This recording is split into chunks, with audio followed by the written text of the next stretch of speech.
Mostly they would want you to have a minimum $1 million annual sales net profit before they approach you.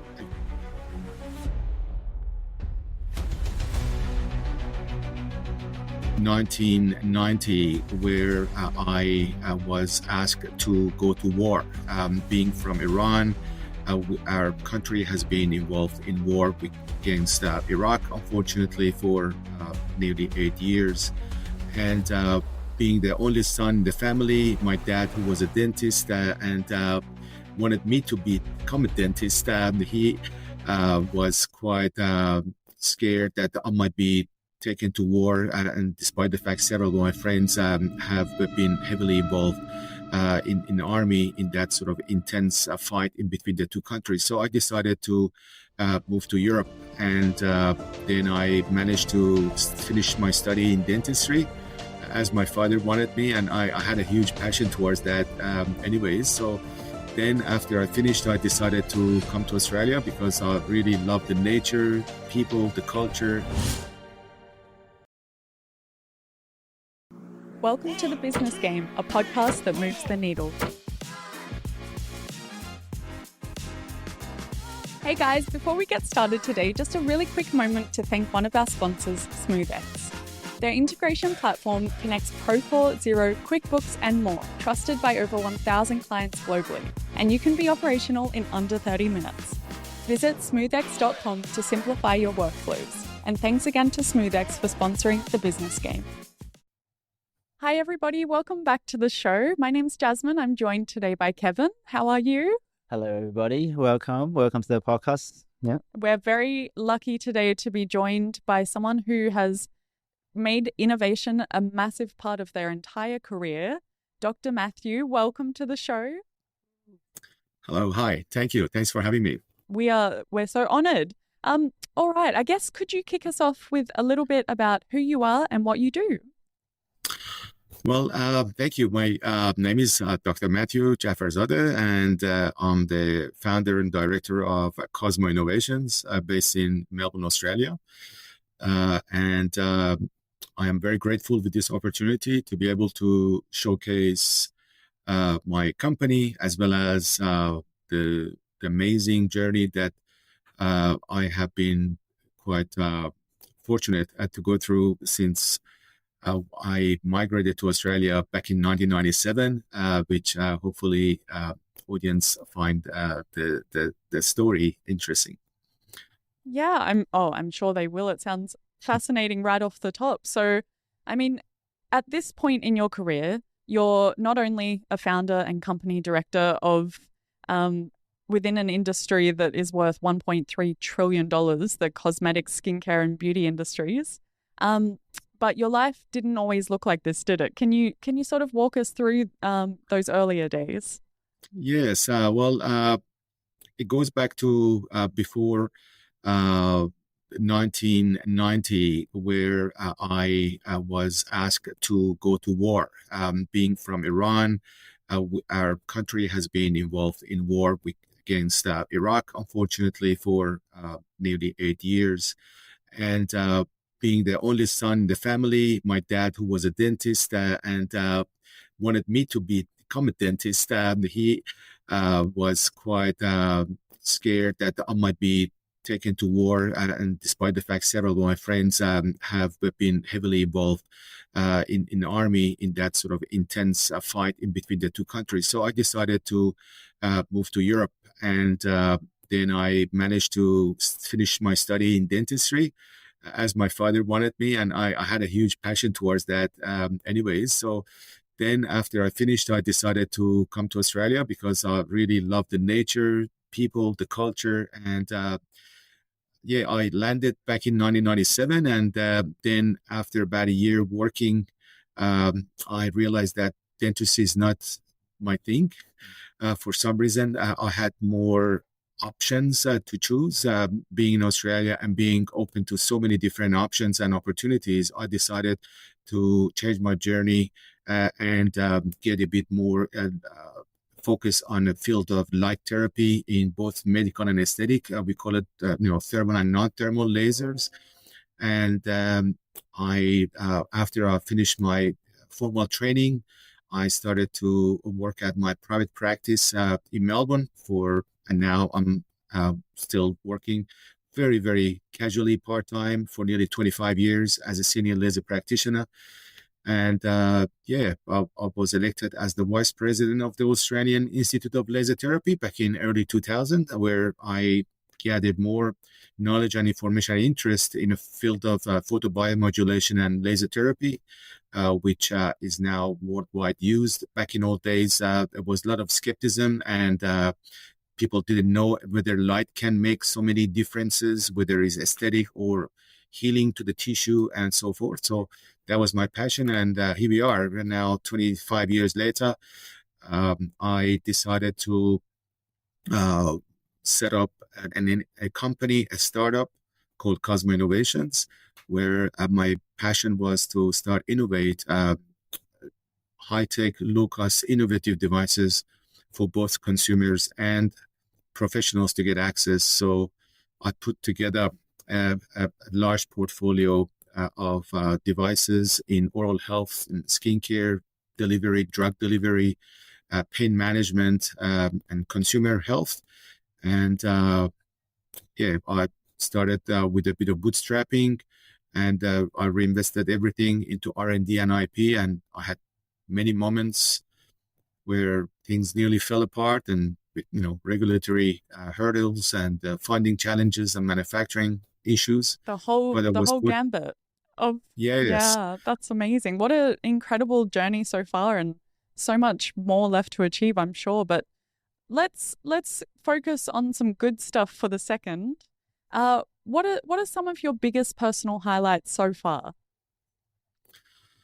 Well, the personal highlight, I would say probably would be seeing my ideas coming to life and having investors that have believed in my ideas and the path that I was heading towards. So they've invested in me and in my company, and we put a very good team together. And after 6 years, we managed to develop a breakthrough technology that just funny enough, last week has been chosen by Beauty Matter New York as the best breakthrough technology in beauty 2025, which we have been extremely thrilled and celebrated for this achievement. So this is my highlight after working so hard to come to this point and seeing the device to be globally recognized. I believe that this could be a very, very big moment, not for me, for anybody that would be in the same situation. Yeah, congratulations. I mean, your credibility is obviously undeniable with all your journey through the years, the struggles that you've gone through, and obviously it has shaped the professional and entrepreneur that you are today. Now, tell us a little bit about some of the regrets and how it influenced you as a leader. Well, there are many traits, and especially coming as a migrant, that you are not socially and culturally too in line with what goes around you. So there's a lot of obviously hurdles that anybody would be facing, and you need to sort of be robust and strong enough to say no's to yeses and yes to no's. And sometimes you just have to believe in your own gut feeling and instincts. So for me, just the fear was not being able to pull it through and fail, because obviously when families, they trust in you and they put their life savings in your concept, which initially starts with just a nice sketch, an idea, and that slowly gets granted patent after patent as a novel innovation, and they get more encouraged and more people come to the board and they invest in you. You want to make sure that you execute, because talking is very easy, that you can do X, Y, and Z, but when you really have to get your hands dirty and just really bring and construct and bring a product to life from idea, that is something that could be a little bit challenging. And the fear is, what if it doesn't? So it all goes back to your self intuitions and the faith and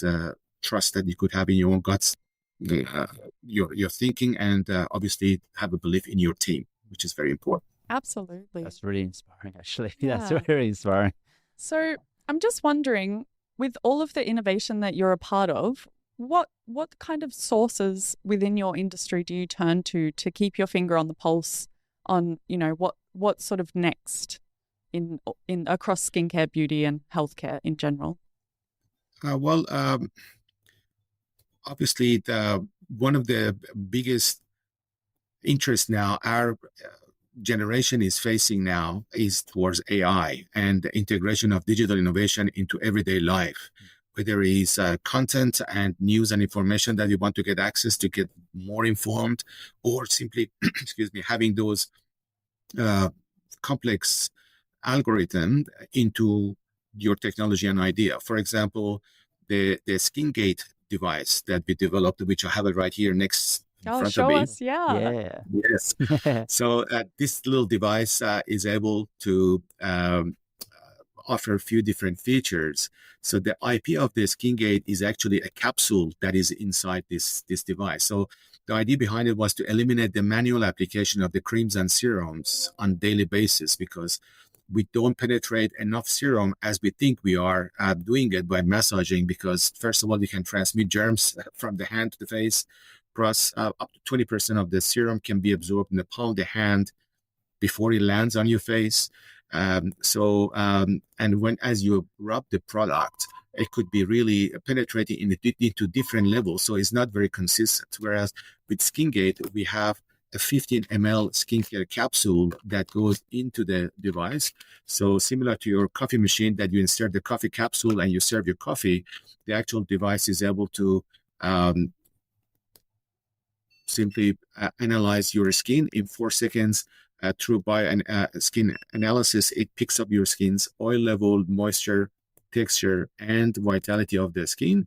And by pressing a button, we get 0.25 cream coming out of the device, which is enough for one side of your face. And simply by rubbing the massaging the device on your skin, you can enjoy a very deep hydration and immediate firming and lifting on your face, whether it's face, neck, or any part of your body. If someone suffers from acne or rosacea, simply just switch the light to a different light that treats acne and blemishes and sensitivity and inflammation. So this little device can really offer salon quality at home result. And obviously, after the treatment is finished, you can put the head ultraviolet and sterilize the head.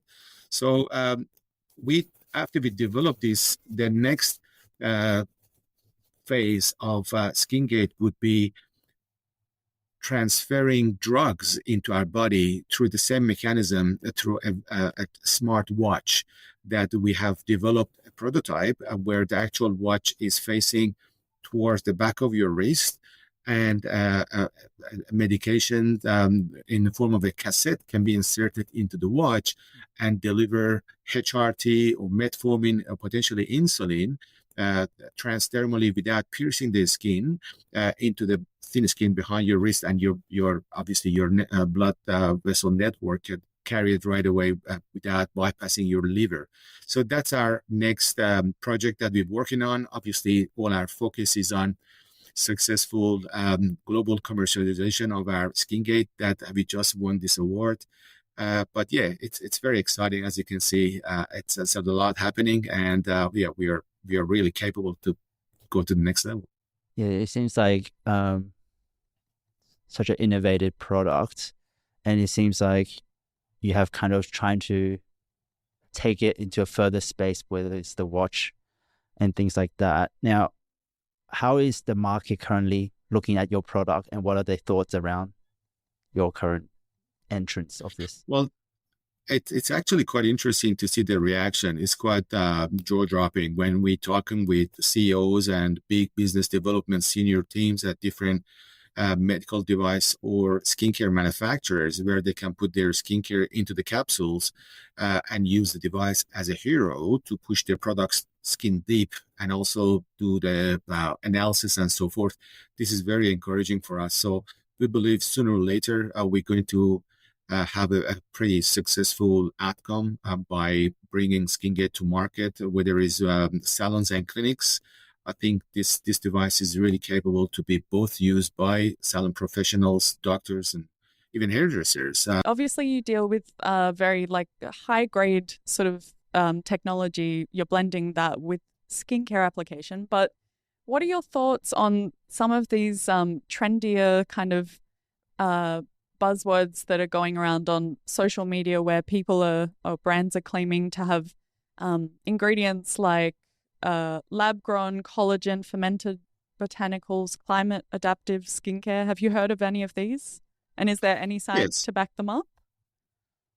Absolutely. Believe it or not, as technology is evolving, there are a lot of new way of manufacturing products with a smaller molecule size or encapsulated or having them mixed with some products that could increase the polarity of the skincare so it can react to certain environment or energy. And obviously they all have good and bad are in both products as well as technology. I mean, not all technologies are the same.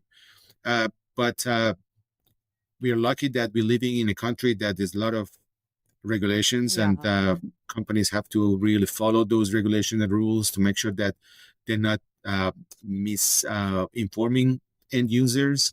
So that's the whole game. I mean, for us to bring SkinGate, we had to go through a very thorough clinical trials, and obviously the FCC ROSE and CE regulatory approval that we have obtained has been quite challenging, but we easily passed through those hurdles. And I wanted to ask you about clinical trials. That's obviously something that, a few different industries kind of have to keep up to date with. How do you find the process? Obviously, I guess what I know as general knowledge is that it can be quite expensive. How do you go about conducting yours? Yes, it can be expensive. That depends. Well, I'm quite lucky that at my clinic here, we had over, average 40 to 50 patients come through the door every day. So we had quite a big team that initially we started with doing in-house clinical trial to make sure that device doesn't cause injuries, doesn't cause any it doesn't fail, it doesn't cause any sort of mishaps or dissatisfaction. But this has been used widely for over a year by both practitioners and consumers. So we're getting a lot of repurchase of the device as well as reordering of the creams. Clinical trial is something that obviously you need to have a very good understanding of which laboratory or company that you're going with to conduct those clinical trials, because sometimes it could be quite challenging and expensive. Obviously, this could really vary from product to product and the level of involvement that needs, because we didn't have to do a very deep clinical trial that FDA asked, because simply this is not a medical device. But if we go for a medical device version, that would be something that you have to have a certain funding in place to sort of spend the funding on a larger clinical trial to ensure that you tick all the boxes. And in terms of consumers kind of feeling safe with your product, you talked about, we having a lot of regulatory bodies that can cover those things. How are you kind of preparing yourself in terms of patents, insurance, and any liabilities that could come your way? How are you covering yourself? That all goes, great question. I mean, that all goes by the experience, because when you develop a device that is purely based on technology, based on science and papers and latest clinical findings, you have more chances to succeed than fail, rather than just picking up things up there and putting everything into one device that won't work or will fail immediately. So we try to really take those advice and those guidelines very seriously. And we hired top engineering team in Australia and overseas to help us. It took nearly 4.5 years. And by the way, I forgot to mention that we have been a graduate resident of Jazmyn Innovation. So since 2018, we've been their prime resident in Shanghai for nearly 4 years at Wow. JLabs Innovation, which is one of the largest innovation hub in the world. And after that, we transitioned to Singapore JLabs for 1.5 years. So we just finished our residency there, and being with Johnson Johnson team and being exposed with their amazing network of mentors, scientific teams, regulatory IP, and Facilities and so forth, operations. Yeah. has given us a very good access to best latest information and obviously scientific findings that we could incorporate into our technology. How quickly do you find that research is keeping up with consumer demand for innovation in these spaces? Is it quite fast overturn? It well depends what is fast. Fast could mean years, because you can finish a product if you have a strong team within 2 years or 3 years. And if you have an average team of maybe 10 or 15 or lean company that we are, it took us about 5.5 years to develop it. And it goes back to your funding as well. So if you have a big VC company that backs you up or family office, then that obviously you can have more strong team members to help you to do different tasks. But for us, to handle the IP in-house as well as design, development, everything, it was a bit of a challenge that we had to make sure that we using the investment that we raised very responsibly.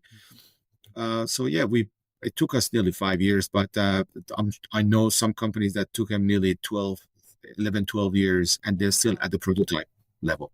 And with all of your patents that you have to your name, I'm just wondering, have you ever been in the situation where you've had to defend one of those patents and take it through a lawsuit? Absolutely. Can you tell us about that journey? Yes. Well, for example, the SkinGate that I presented was at a very early stage about 2 years ago in China.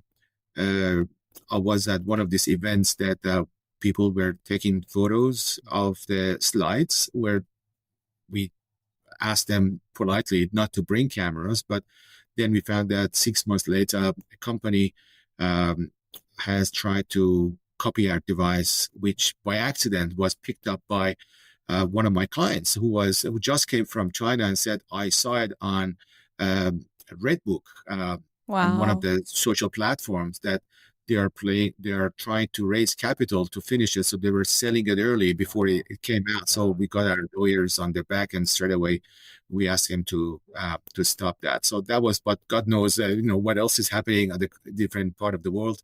And that's a game that you have to be ready.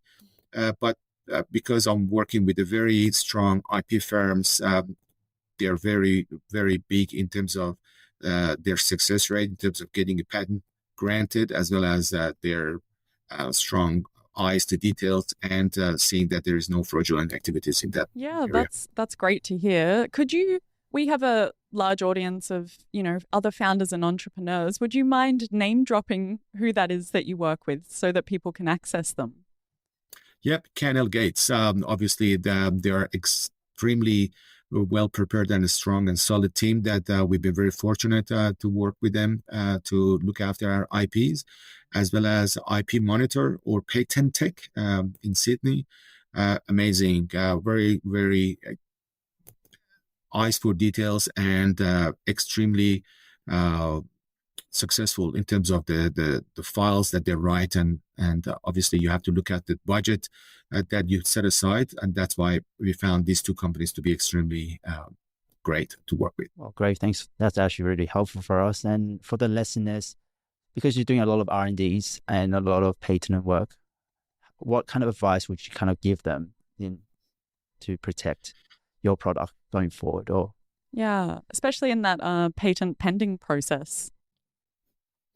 Well, the patent pending process, it's very difficult to manage. I mean, for me, it's a bit difficult because our portfolio has in excess of 70 to maybe close to 90 of lost counts of different territories of several products that we secured. You just have to leave it to because your IP firm would have a division that would constantly monitor and search for potential um, infringement of your copyright. So that's something that it's part of the package. You have to make sure that your IP attorney is strong enough to provide you that service, because otherwise you wake up with surprises and you can't sue the world. You can maybe fight with one or two or three, but when there are 50 companies popping everywhere, then you have to sort of give up, and then your products will be everywhere. And that's the story that I heard many times from different entrepreneurs, during networking events and so forth. So you learn the lesson and you make sure that you protect it, and you don't disclose the secret, and you leave it to the last minute when you're sitting in front of investors. And for us, is all done and dusted because we have patents granted, and if it happens, then obviously it could be a big price that those infringement companies would pay to infringe your idea.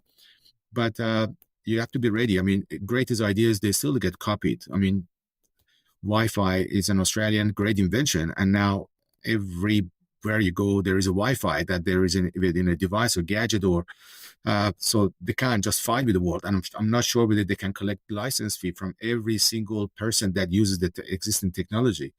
But again, that goes back to how much money you need to set aside to sort of overcome those potential commercial issues. Yeah, that's great advice. Hey guys, just wanted to do a quick shout out to our affiliate partner, OpusClip. If you need great video edits without hiring an editor, their AI engine turns your raw clips into share-ready content in under a minute, no skill required. Find our link in the description to support our show and get a great sign-up bonus. Create more, stress less with OpusClip. What has surprised you most throughout your career about the process of scaling your companies? What's been something that you didn't anticipate to be quite as challenging or rewarding as it is? Well, I never anticipated that my portfolio would exceed 2 or 3 products, and here we are is now nearly 22 technologies, and that is something that I couldn't control myself, because as you develop technology, there's so many new findings that will occur in that journey that if you don't secure it, that means that you miss the boat, and you will not perfect your product as much as you can. And then from that idea takes it to the second idea, and then second idea, it's as big as the first idea. So that's how it goes. But we try to be very focused and put all the ideas in the vault with a big padlock on it, so we don't touch anything that just sits there. They predominantly are sitting there for licensing, not to commercializing every single device, because you need a very big team, a very deep pocket, and sometimes it may not even be necessary, because obviously if you have a successful product, 1 or 2 successful product could really pay the effort that you did, and you could really live a very comfortable life. But that's not the game. The game was just to really be innovative and try to sort of create a very strong innovation platform where you can be proud of and make other people from my country to be proud of. I mean, as a proud Australian, I think this is very good to be able to produce and rather than be a consumer. And the more we innovate, the more we create jobs, the more we create opportunities, and economy can thrive. What about the journey through licensing? Can you talk to us a little bit about that? We are right now in discussion with several major global beauty brands for potential licensing. And how does that come about? Well, being a part of Johnson & Johnson, you get exposed to big brands, which we all know them and we use them on a daily basis. Unfortunately, I can't name them because we are on quite a strong NDAs with several of them. But obviously, sometimes they just want to have you strong enough and have very big sales before they approach you. Yeah. Unlikely any company that would be able to sort of be interested in taking you over if you don't have sales. So sales is the key. No matter how great is your technology, rarely they would invest. Or if they invest, it would be very little because you haven't proven anything yet. So you don't have much room for negotiation. But if you have good sales and good traction, I think then licensing will be part of it. And that's why we're heading towards that, to raise the capital, which we are doing. And right now we are raising, we just started putting all our pitch deck and documents together to start raising 3 million. That would enable us to commercialize our SkinGate and also release a pro version of the SkinGate that is more vertically scalable, that we could treat other concerns such as hair loss, and skin cleansing, scrubbing, and skin treatment rather than just anti-aging. Incredible. And when you say that at that level of licensing that they're looking for sales, what kind of figures are we talking? Let's get real about that. Well, it's very hard to say because every company has different mandates, but in terms of sales, mostly they would want you to have a minimum $1 million annual sales net profit before they approach you. And that means that you need to be in market and have a solid presence for at least maybe 3 years or 4 years, and have different countries, or as long as you have in your data room several interested parties that are interested in your product, and you have MOU or memorandum of understanding signed and that stamped, means that you have tractions and they can believe in your technology and then come forward. And sometimes they're risk takers and they want to sort of amplify their portfolio.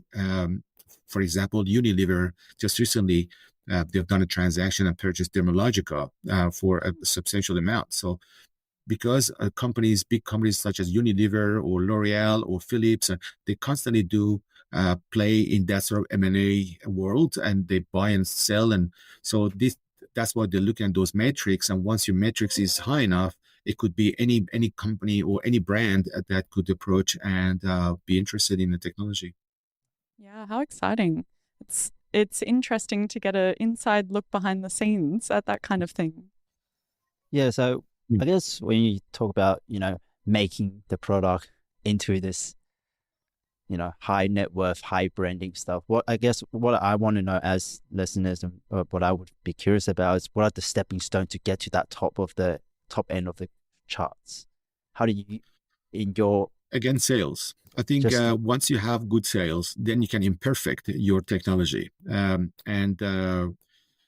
once you get your product into the prestige classification, where you can charge a top premium price for your product, that would be normally anchored against the sales that you have and the number of companies that are using your brand.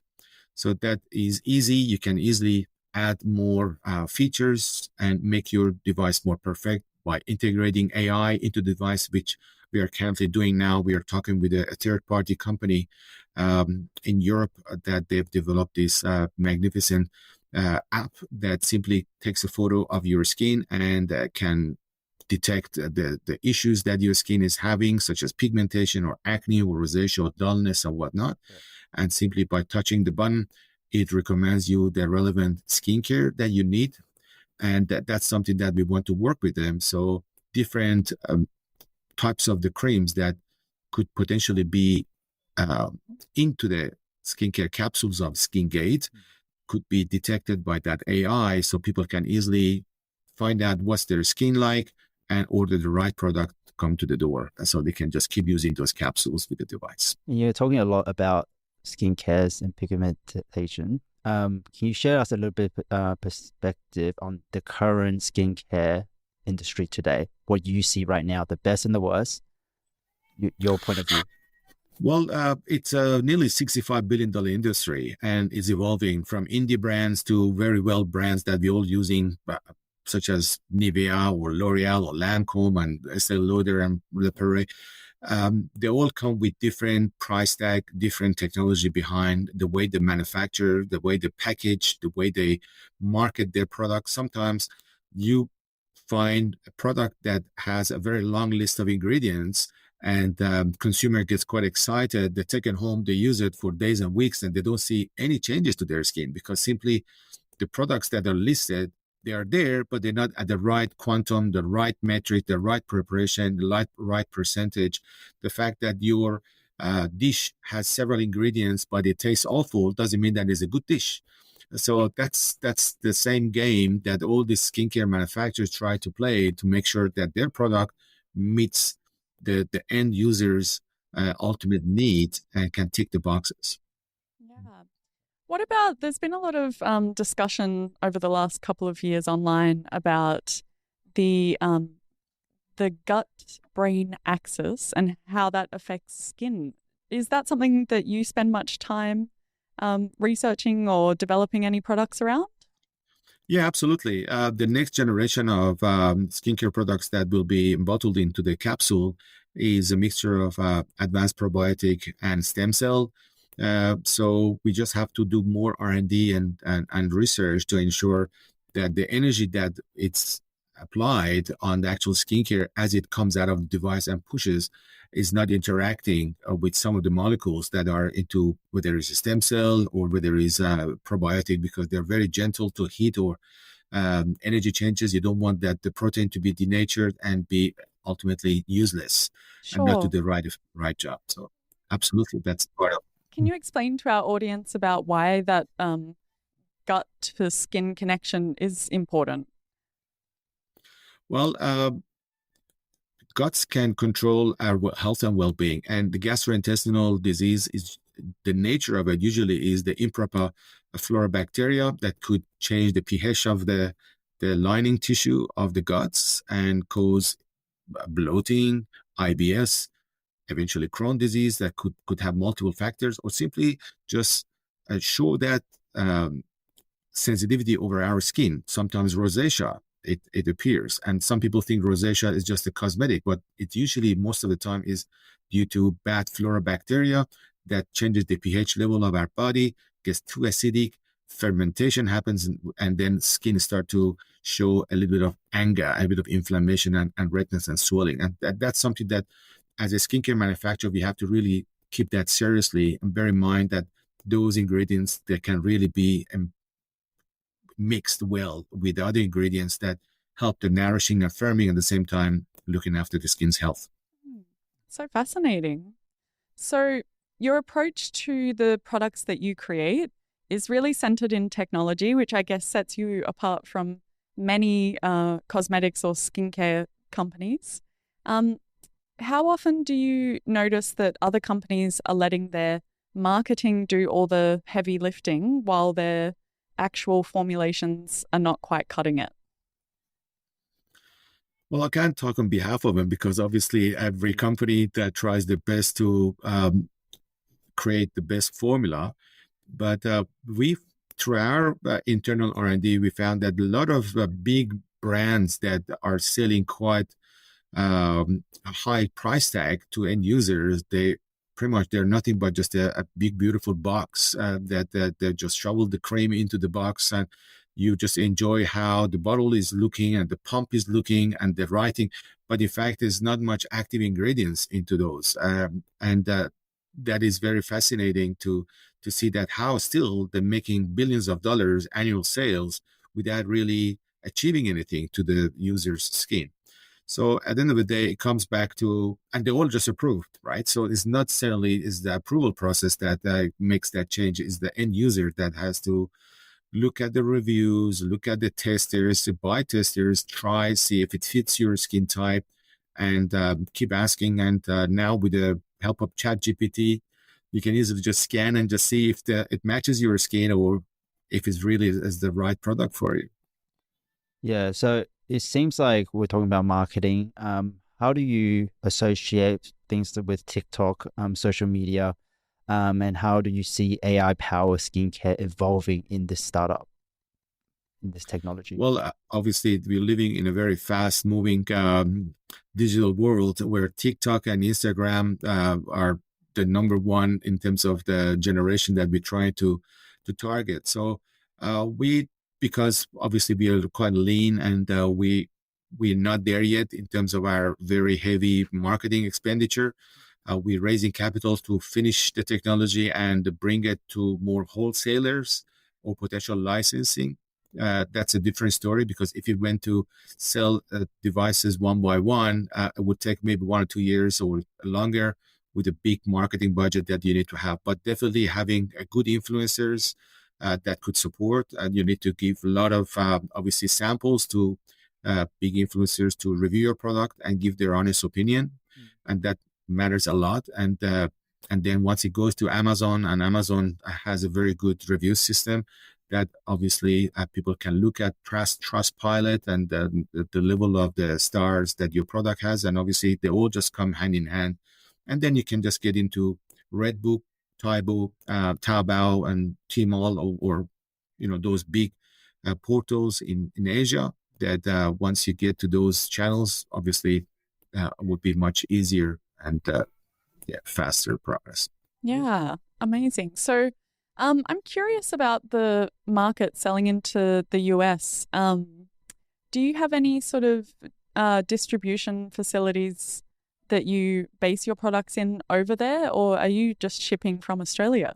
We are working on, actually tomorrow we have a meeting with a large distribution company in New York that they raised interest to look at technology. Unfortunately, we lost a deal, which we had a very big Chicago-based beauty brand. They ordered quite a large number, but with the recent tariff based on Chinese manufactured goods, they pulled out. And then the tariff was lifted, because initially it was 40% tariff, and then that got lifted back to 10, but we lost that contact, that client, because it took about 2 months from this tariff exchange war to sort of to end, and it's not ended yet. But that really has had quite a bit of an impact on our sales figures. But hopefully we can close the deal soon with the US and Europe, with one of the largest professional skincare manufacturers. So we're going to do this section called Rapid Fire, and we just want your answer really nice and quickly off the top of your head. Okay. Cool. Interesting. What's the first thing you look forward to in the morning when you wake up? What I'm looking forward is just to go to gym, because I'm a bit gym junkie, and without that, I wouldn't be able to move anything. So after I've done my gym and shower and dropped off my kids, I get my coffee and sit behind the computer, because after my practice manager gives me a quick rundown about the whole day, then everything just locked in with myself in the room and working on my gadgets and on hobbies. I would like to say if I'm into going out for a walk, I'm not. So Fair enough. What's your number one tip if you could only choose one for great skin? Use sunscreen. Sunscreen, absolutely. I got one now. I got one. Oh, you're going to throw one in? So what's your favorite product innovation you've ever been a part of? Well, obviously SkinGate. I've used nearly all my energy and power and life on this. Yeah. But the drug delivery watch is also very interesting for us. Gorgeous. Could you recommend a favorite book or podcast or public speaker who really inspires you? Anthony Robbins. I'm a big follower of him, and I'm following all his podcasts and everything that he does. I went to a couple of his seminars, and pretty much Richard Branson and. So you're at the end of your SkinGate journey in terms of getting ready to bring it to market. Are you currently going through the process of seeking investment?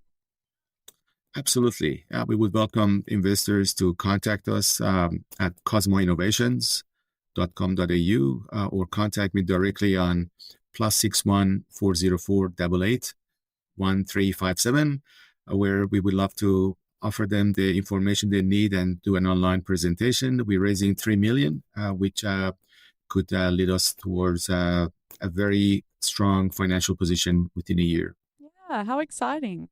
And we'd really like to end on a positive note with your best advice for other startup founders who are just walking into maybe their own product production journey for the first time. What's your best piece of advice on how to navigate that? Listen to your guts and try to have a very logical approach with your own self. It's sometimes If you're too emotionally attached to your own idea, you can make wrong decisions. It's good to listen to people's advice, for third parties from outside that who have no idea about what you're doing. And with people who have a good intellectual background, it would be good to always consult. That was one of my initial problems that 8-9 years ago, that I wanted to start a different startup. I didn't ask, and that failed immediately within 6 months. So that was a lesson for me that I use that information and advice that anything that I do, I always have, I'm surrounded by a great team, great people, and I listen. Listening. It's important. Yeah, great advice. Great advice. So where can people find you if they want to connect? Well, I'm based in Melbourne, and again, through our website, contact us page, cosmoinnovations.com.au. Very happy to connect, and please drop me an email, and hopefully we can catch up. Beautiful. Well, thank you so much for your time today. It was a pleasure having you on, and best of luck with everything in the future. Thank you for the opportunity. It's been a pleasure as well. So yes.